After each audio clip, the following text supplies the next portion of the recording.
I want to go through some of the things that you can't do and some of the things you can do, and this is very important because when we start asking people for money that we don't know, like, and trust, or they don't know, like, and trust us, we start to get into very shaky ground with a little thing called the SEC. And I'm not talking about your beloved football conference down here. I'm talking about the ones that can put you in jail, okay, Securities and Exchange Commission. So it's very important that you understand what you can't do and what you can do if you're going to contact these folks. First of all, no general solicitations, no mass media advertisements. Don't go out and set you up a Craigslist page or a website that says, hey, come lend your money to me, I'll give you 12% returns and blah, blah, blah. Okay, that is very dangerous to do. You don't make general solicitations.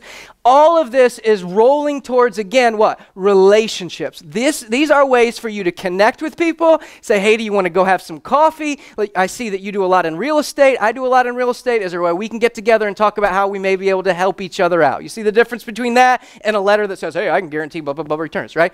Big, big difference. Never say words like guaranteed, secure, risk-free, safe. Okay, those are bad, bad words. Okay, those will get you in hot water very, very quickly. To say secured is okay, and the fact that it is secured by real estate, but you're still, because it's so close to the word secure, you're a lot better off using things like collateralized or something similar to that. Okay, don't advertise specific rates of return.